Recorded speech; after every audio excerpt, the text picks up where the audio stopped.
I forgot we had a step before we went to go see Mr. Briny. Hello everyone and welcome back to Let's Play Pokemon Alpha Sapphire. Oh, how did it go? Did you get my Devon Parts? You did! You got them back! You really are a great trader. I know, as my thanks I'll give you a great ball. Underwhelming for the amount of work we put into that, but thank you all the same. Oh yes, young man, please come with me.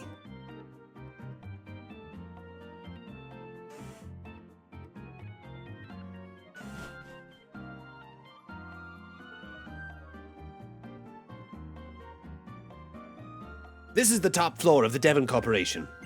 Our president's office is on this floor. I can't tell you how grateful I am for what you've done for our company. Could you wait here for just a moment? Our president would like to have a word with you. Please, come with me. I mean, hey, works for me. Please, go ahead. I'm Mr. Stone, the president of the Devon Corporation. I heard just now how we have quite a bit to thank you for.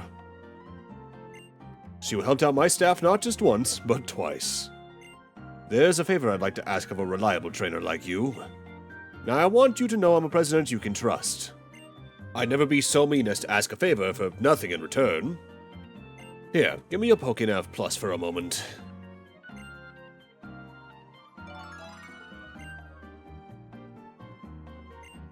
The function I just added to your Pokénav Plus is called BuzzNav. It's an indispensable tool for any trainer who is traveling out in the world. Use it, and you'll be able to get the latest news from around the region and from your own friends, anytime and any place. Now let me get to the important issue of what it is I need you to do. I want you to deliver this letter to a man named Steven. You should find him in Dewford. I mean, hey, that's nice and easy. You'll have to cross the sea to reach Dewford, of course. I'll ask Mr. Briny, the old sailor who lives in that hut on Route 104, to help with the crossing. Go find him, and he should agree to help you. I'm counting on you, young man. If you're ever unsure of what to do, just come and talk to me again. See, I got a little ahead of myself at the end of the last part. Of course, for you watching along, future editing me compared to current me has already corrected past me compared to current me about that whole transpondence, more than likely. Before we leave Devon, there's one other thing we want to take a look at, but also let's talk about BuzzNav really quick. BuzzNav, bringing you the latest buzz from around the Hoenn region. With Street Pass, you can swap news with other players. Would you like to activate Street Pass for this game? You cannot exchange news with others if Street Pass is deactivated. Just the blue icon at the upper right corner of BuzzNav to activate Street Pass. So if you're playing on your own, BuzzNav is the most useless feature the Pokénav Plus has to offer, as all it'll do is either tell you the things you've done in the plot more recently, or what recent hidden Pokemon or special Pokemon you've caught are. With that said, if you have Street Pass activated, which did shut down back in April of 2024, this is how you would get news about what people you've passed by are doing, what Pokemon they've caught, what sites they've seen, and you could actively use that data in a certain portion later on in the game to actively do more things yourself. But for this LP, it's useless as it is. I am researching Pokemon fossils here. If you have a fossil, bring it to me. We can't do something with that for, probably about half the gym badges, just about. But like with Pokemon since Gen 1, there are fossils we can eventually find to resuscitate into a living Pokemon in the modern day. But we'll talk about the Pokemon you can get from that when we actively can tackle that. With that said, I do have to say, getting a little ahead of ourselves, I do like both fossil Pokemon for Gen 3. Whereas back in Gen 1/Gen 2, I only really liked one of the Fossilmon a lot. Gen 3 moving forward is where the fossil Pokemon generally get really good.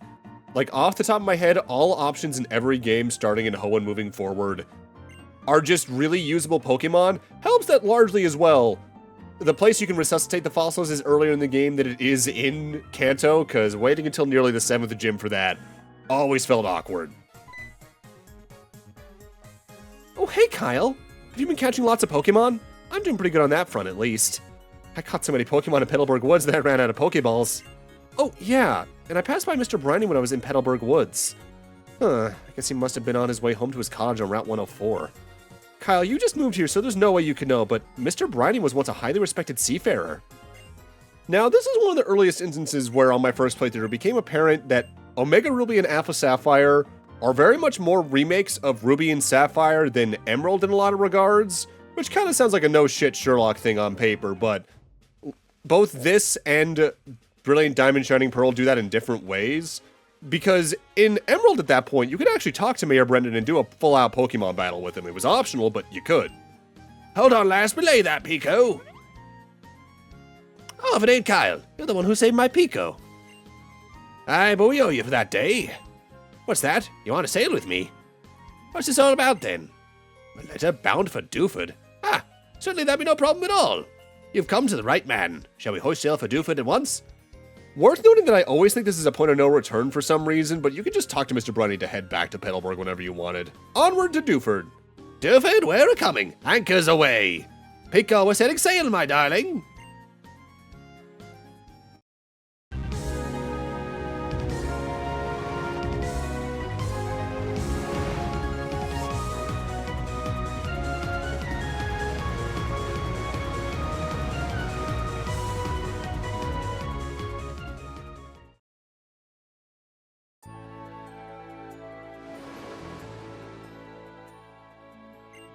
Ahoy! We've struck land in Dewford, lad. I suppose you'll be heading ashore to deliver that letter to what's-his-name or whomever. If you're ever feeling lost and adrift, though, try calling in on the island's Pokémon gym. The leader, Brawley, surely knows everyone and everything that goes on in this town. Now we can just head after delivering that letter or the gym to start, but there's a couple of other things I want to go do across town and talk to specific people really quick to get some minor things done. First off, there's this guy on the bottom left. Sup, your Slackot's pretty well cut. Did you train your Pokemon at Brawley's gym, or did you use super training like me? Now, I'm going to showcase this, I believe, either later this part or next part, but there is actually something to that. This is a renowned fishing pod. You getting the itch to fish? I hear you, and I like what you're saying. I'll give you one of my fishing rods. This is our first fishing rod. You can use these on any body of water to fish out water-type Pokemon. With that said, the old rod itself can't really catch that much. I think off the top of my head it can catch Magikarps, which if you're trying to use its evolution, not a bad thing to do, and it can also catch a Pokemon we'll be meeting later this very video. So, it has early game potential, but the other fishing rods we can get that catch many more Pokemon are much more useful for anything, really. Next up, we want to enter the house just north of the pier and talk to the Ace Trainer type NPC that's in there, as they're going to give us the Silk Scarf item. This is a bit of an interesting held item in that what it does is that it actually boosts the power of normal type moves, but prior to Gen 5, it also increased the amount of damage Pokemon would do to themselves when the Confusion status ailment was inflicted on them. Gen 5, I believe, is what changed that, and it's ultimately for the better, but that's never really something that can really impact you unless you actively use it anyway, and you're not going to likely use it unless you're being super min-maxy about stuff. Because if you're using normal type moves, you're probably using the really powerful thing. So this kid's asking us what's popular, and you can show him something for your inventory. This is largely used for Buzznav stuff, I believe, in this version, as well as the original game. However, this entire Dewford Hall here actively played a very minor role in the original game, in that it actively helped determine the spawn locations on a specific route of one Pokemon. That was arguably the hardest and rarest Pokemon to catch that wasn't like an event-tied legendary until the series went 3D. I'll talk more about the specifics of that when we reach the route in question, more than likely. Just know that it was weird. With that said, after I check out Dewford Hall, I'm going to go hit up the Pokemon Center, and once we leave, we're actually going to go blitz through a whole bunch more super training, which might seem a little weird, because the Pokemon I have that are on my main team throughout the rest of the game are already fully super trained, right? In terms of their stats being maxed for it with the EVs, yes. However, if you beat all 18 super training missions within their goal time with a single Pokemon, you unlock this secret super training. And that black belt type NPC on the bottom left of Dewford actively ties in with this. So I'm going to speed up through the rest of the secret super training stages here, just to not only showcase their existence, but to showcase what that guy can do. On top of that, every secret super training can also give you extra rewards outside of just the usual punching bags. For instance, the first one with Aurorus and Tyrantrum can give you a Pretty Wing, which is an item you can sell, Fresh Water, which is a decent healing item, and the Health, Muscle, Genius, Swift, Resist, or Clever Wings, which all increase a specific Pokemon's specific stats. After that, there's the ones with Venusaur, Charizard, Blastoise, Stunfisk, Aegislash, Shield Form, Roserade, and Gallade. Those all give you a Pretty Wing, Soda Pop, Stardust, and Hearthstone, but each one of those also has an additional reward, an Evolution Stone that you can use to evolve certain Pokemon either before they usually would, or that they need to evolve outright. Venusaur's one can give you a Leaf Stone, Charizard can give you a Fire Stone, Blastoise can give you a Water Stone, Stunfisk can give you a Thunder Stone, Aegislash can give you a Dusk Stone, Roserade can give you a Shiny Stone, and Gallade here can give you a Dawn Stone, which is needed to actually evolve into that Pokemon if you have a male Kirlia. As for the last few, this one here with Scatterbug, Spewpalm, Vivillon can give you a Pretty Wing, Lemonade, which is a decent healing item, Genius Wing, Muscle Wing, Swift Wing, and a PP up. The one after that with a Probopass can give you a Pretty Wing, Lemonade, Health Wing, Resist Wing, Clever Wing, and PP up. The one after that with the entire Dano line from Gen 5 can give you a Pretty Wing, Lemonade, Stardust, Sunstone, Moonstone, and a PP up. And what's especially funny is that the final Secret Super Training is actually technically version exclusive as to what you fight. Over in X and here in Alpha Sapphire, you end up fighting the entire Larvitar line alongside its Mega Evolution. More on what those are way later. And over in Y and Omega Ruby, it's the entire Aeron line, including its Mega Evolution. But they give the same rewards. A Pretty Wing, a Moo Moo Milk, a Leaf, Water, Thunder, or Firestone, or a PP Up or a PP Max. If you're planning for certain Pokemon on your team to use certain Evolution Stones down the line, if you already have one very planned out, maxing out Super Training as soon as you can actively go a really long way for that, honestly, in a way that really flows together well, because sometimes those Evolution Stones, you're not getting some of those until effectively the last quarter of the game in some cases, so it's really worth doing this. Sup, have you been training your Pokemon? Mm-hmm. Your Combuskin has been trained perfectly, and Super Training results are also amazing. What a surprise! Alright, to commemorate the surprise, I'll give you this training ribbon. So the black belt here in the bottom left gives us our first ribbon. If a Pokemon has completely completed all of the Super Trainings, including the Secret Super Trainings. Ribbons are effectively bragging rights. In a lot of regards, they're effectively the Pokemon equivalent to achievements or trophies in a lot of modern games. You can see the training ribbon down there on the bottom screen. Usually you get these for doing things like beating the game or competing in a lot of the side modes and doing well of them. And they're kind of fun to say, hey, look, I did this, but I wouldn't say it's worth chasing after a lot of them unless you're a super completionist, and even then, I would argue it's not really worth it. With that said, time for our second gym. Yo, how's it going, Chant-to-be Kyle? Dewford's gym leader Brawley commands fighting-type Pokemon. Going against him with normal-type Pokemon is asking for trouble. Fighting-type Pokemon will lay a serious smackdown on normal types, so stay on your toes. Hey, okay, go for it. So Brawley's gym is the first one where you see a significant shift up from what it was in either Ruby and Sapphire or Emerald. With that said, we'll talk about more what it was and what it is now after our first gym trainer here, who's actively going to throw a new Pokemon out at us, and it's a very interesting one. This is Metatite. They are a fighting psychic type Pokemon, meaning they are weak to Flying, Ghost, and Fairy. Metatite's line is a little bit atypical for fighting types up to this point in the series, in that it's very more defensively minded than it is offensively. It's got some okay speed and some decent defense, especially as it evolves. But its main, more infamous moves are using Detect constantly, which protects it from being hit by the next attack, Endure, which will mean it'll survive with 1 HP, or at least has a chance to, in the case it would one-hit kill it, and things of that nature. There are far worse fighting or psychic types to use, I would say, but I'd also argue there's also a fighting or a psychic type that could do what it does just much better. With that said, its learn set is still pretty decent, so you could do a hell of a lot worse. I've used it a couple times before and been completely satisfied. So Brawley's gym here is a darkness maze. You step on the light switch, memorize which directions you need to walk in the next section, and then do so. Which is a little more in-depth than what this was in both Ruby, Sapphire, and in Emerald, where it was just an outright darkness maze you had to feel your way through. With that said, this is also so much more straightforward that it kind of feels like it's missing something, because there's very few turnarounds and all that.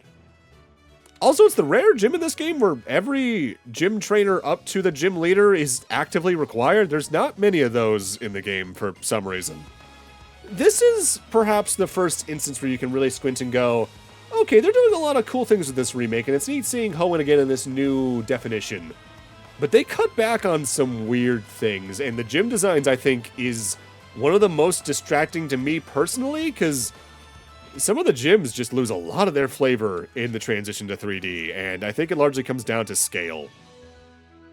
With that said, there's another more damning retraction here in Omega Ruby and Alpha Sapphire, but we'll save that conversation for post-game. With that said, it's time for Brawley, so save on up and get your team to where you need it to be, but Dove being in front's all I really need here.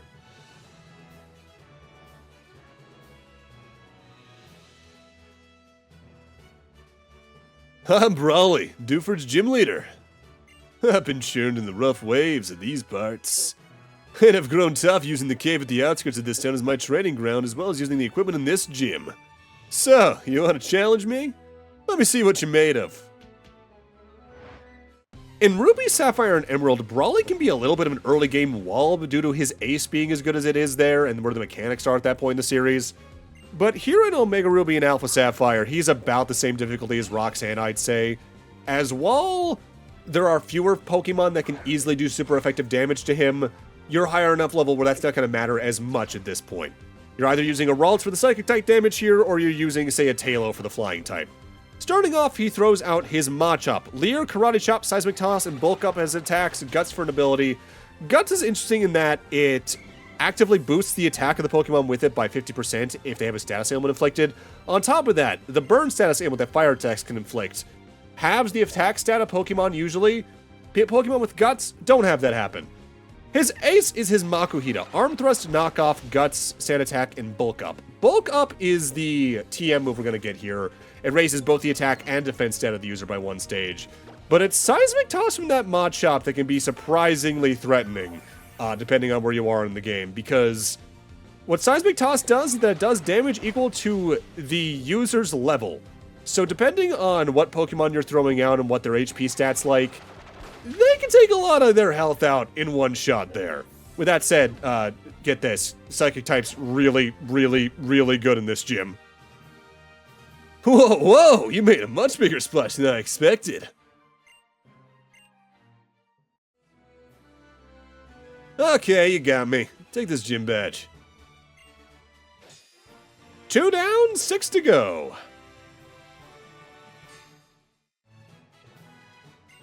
The Knuckle Badge makes all Pokemon up to level 30, even those you get in trades, obey without question. You know what? I think you can make full use of this, too. I'm sure this will help your Pokemon bulk up muscle. And now we get Bulk Up, which I never use.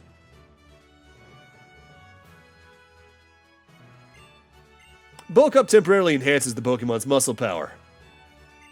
The move boosts both attack and defense stats of the Pokemon. I can see your talent becoming a giant wave that causes a storm of astonishment with trainers one day.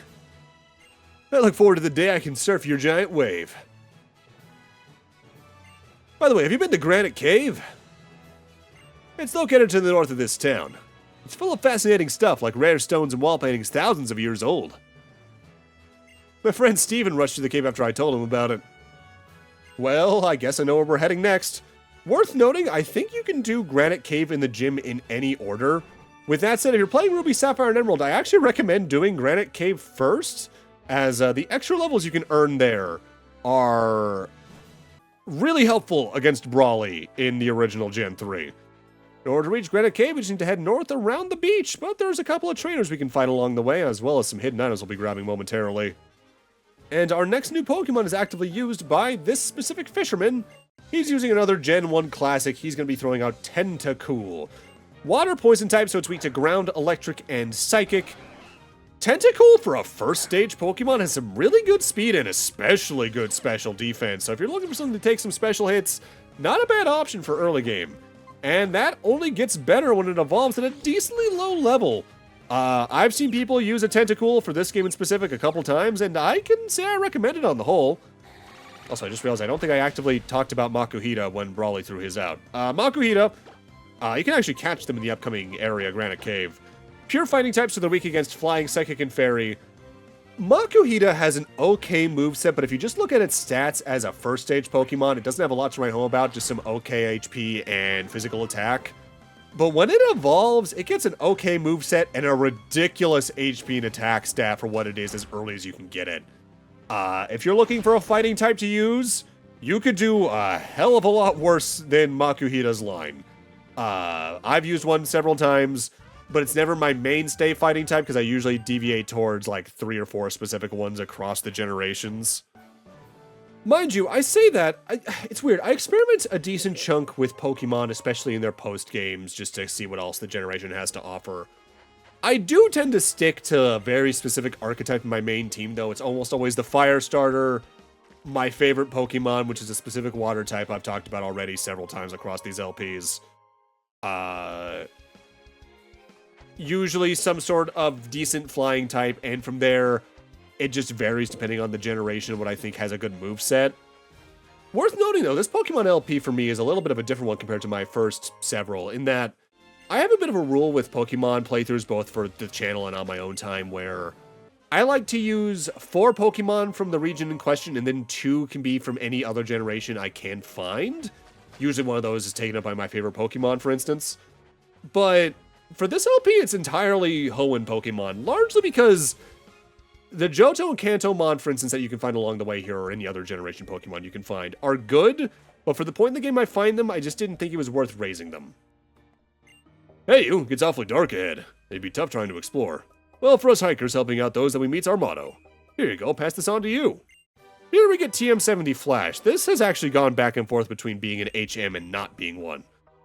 Flash is a move that actively lowers the accuracy of target Pokemon, but can also light up dark caves, and I'm gonna teach this to Magna, because I don't want to teach it to Dove, because Magna's not an endgame team member, so, this is fine. So Granite Cave here has actively been changed up a lot for Omega Ruby and Alpha Sapphire. Namely, in Ruby, Sapphire, and Emerald, it was a whole sub-dungeon you had to go through in order to find the person we're looking for. Here in Oras, the sub-dungeon is moved up that sandhill that we can't climb yet, so we actually can't do that until way later in the game. But we can still find the person we're looking for, of course.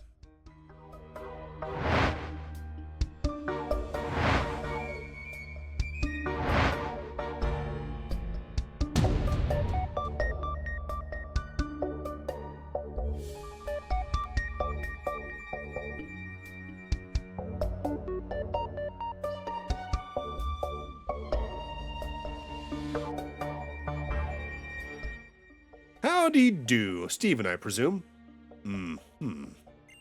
So in the ancient world, the primal forms once held this much power. The super ancient Pokemon. What terrible strength. But this appearance here, it seems somehow different from Mega Evolution. It seems my questions will not be answered today. You are... Ah, I see. It's a pleasure, Kyle. My apologies. My name is Steven. I'm interested in rare stones, so I travel here and there. Today my journey brought me here, but what about you? Oh, a letter for me. Here you go. Oh, why thank you. It must have been some trouble to track me down. I suppose I must repay you in some way. Let me see. I'll give you this TM. Please accept it. It contains my favorite move, Steel Wing. Steel Wing is surprisingly decent. If you don't mind me asking, do you feel anything in particular when you look up at this wall? A primal world, lost thousands of years in the past. A legendary Pokemon of tremendous power became humanity's greatest threat. A terror aroused by that power is clear to see in this ancient artwork. Yes, but not all power is terrible. Your Pokemon are clearly quite capable as well. Looking at you all together, I think you have in you what it takes to become a Pokemon League champion. As long as you keep training, that is. Good luck to you. I must be going now. Well, we've done what we came here for, I guess, on both grounds, so from here, all we can really do is go talk to Mr. Brawley and see if he can take us elsewhere? Oh, it looks as though you have delivered your chit good and proper. Ah, but that reminds me. I've had a message from President Stone saying he has another favor to ask. It's about them Devon Parts that you recovered for him before. Seems as though they should go to some fellow called Stern at Slateport Shipyard. This old sea dog will see you there safely. Weigh anchors. We're for Slateport. And you can head back to Paleburg if you want, but we're heading over to Slateport outright. Notably, they don't play the same cutscene here for some reason. We just get some fade to white as well as the little locales on the way to Slateport, which admittedly is closer to how this whole traveling worked in the original Gen 3, where you just got on the boat and you actively saw the whole trip south to Dewford and then east to Slateport. I guess they wanted to leave more of the locale a surprise for you when you can actually explore these routes later. I suppose you're off to visit Captain Stern and deliver those Devon Parts? Yes, we are, but I have a beach to explore first. In the meanwhile, while I'm picking up hidden items across this area and all that, worth noting, the Steel Wing move we got from Steven a few moments ago. That is a Steel-type attacking move that has a 10% chance of also raising the user's defense by a stage, which is pretty good. Although if there's Pokemon that you can have by this point that you can use that on, it's probably going to be a Tailo or its evolution, or a Wingull and its evolution. Not many other choices for what you could probably use that on at this point off the top of my head. But hey, I actually end up using it later on a certain Pokemon, so it's worth having around. Speaking of new Pokemon, though, it's time for our final new Pokemon for the part. This is Azurill. This is a baby form of Marill introduced in the original Ruby, Sapphire, and Emerald. Meanwhile, Marill and its evolution were introduced back in Gold, Silver, and Crystal. It evolves into Marill when leveled up with high enough friendship, as with most baby Pokemon. But like most baby Pokemon, you're probably not finding this thing in the wild. You're actively hatching it from an egg yourself, which we'll talk about how that works later on. Notably, in Gen 3s through 5, this was a pure normal type, but as of Gen 6, it is now a normal fairy type, meaning it is currently weak to Poison and Steel and immune to Ghost and Dragon, which makes it a very interesting Pokemon defensively, but because it's a baby, its stats are pitiful. The best bonus you would have of having an Azurill over a Marill is that you could actively put more EVs into the Azurill to start, and then evolve it into a Marill and then into its evolutions from there, and ultimately probably have a better moveset and stat setup from there. With that said, more often than not, if I use a Marill, I start with a Marill, because again, you don't really find Azurills in the wild basically ever off the top of my head. In fact, let me actually double check that really quick. I want to say that's the case. Looking at my data here, yeah, largely breeding or trading is how you actively get an Azurill. But in white, black to Heart Gold, Soul Silver through the Pokewalker, and X and Y, you can actually find them out and about. So that's pretty neat. So the beach we're on now is technically part of Slateport, but it's actively technically not at the same time, because we're on Route 109, not Slateport City. If you're especially playing the original Ruby, Sapphire, and Emerald before doing stuff on this beach proper, I would recommend going up into the town and using the Pokemon Center there. If only so in the case you overextend and somehow wipe out during this beach. You spawn at Slateport rather than have to go through the trek on Brawley's ship again. Minor thing, but worth noting all the same. With that said, we're not fully exploring this beach this time, because that shack we're going to be saving for next time. But with that, I'm going to need to end this off here.